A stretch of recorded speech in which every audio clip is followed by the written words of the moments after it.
When you look at Europe now, what do you see for the future that is needed in on our continent? You know, I grew up with the word revival. It's not in the Bible, but we all evangelical believers know what we mean by revival. I believe in revival. I believe that we are in times of revival right now.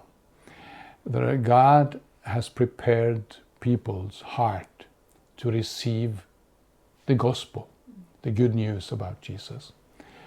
And more people than ever are ready to give their lives to Jesus and follow him, to become disciples. But we need to be prepared for this.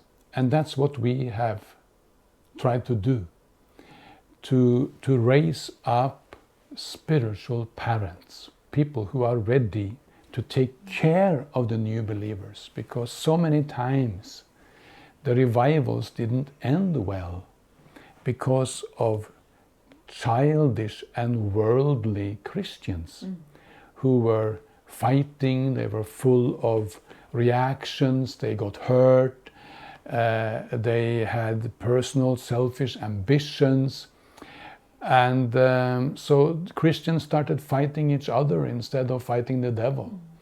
And so many revivals ended up with quite few people who continue to follow Jesus their whole lives.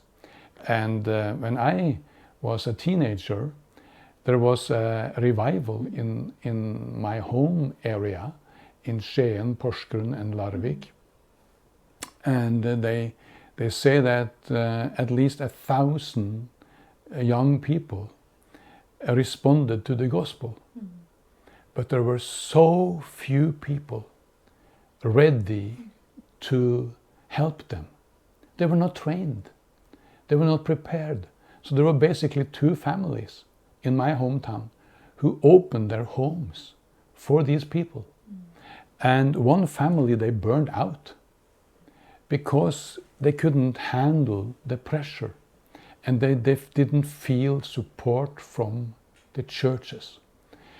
So one man of God, he said, after seeing what happened, he said, "Lord, don't send another revival before your people are ready."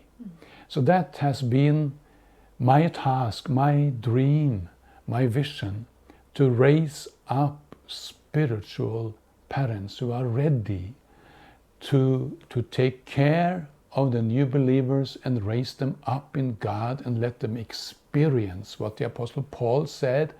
He said that his goal was to bring each one, he said, not all of you, he says, each one to maturity in Christ.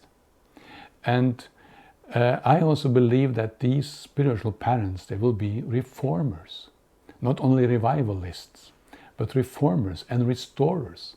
They will have an effect on the society and bring in God's solutions, God's kingdom in every different kind of parts of the society.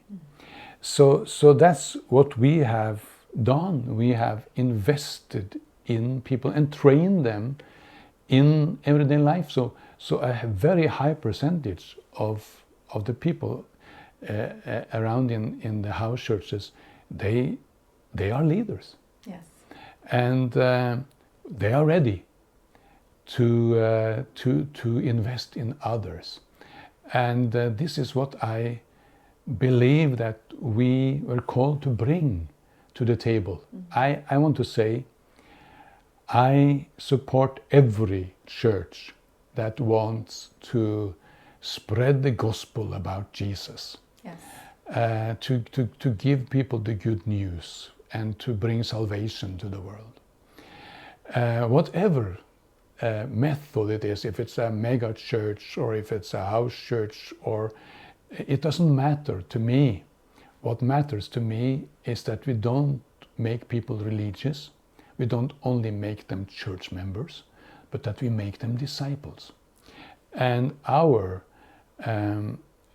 color in the church rainbow has been and is training disciples in everyday life. Because Jesus said, make them disciples by baptizing them and teaching them to obey all that I commanded. So that's the task. And I believe that we have some experience now from all these years that we are ready to share with people, because any church would benefit on training leaders and raising up disciples, and see multiplication of disciples by investing one person in the next.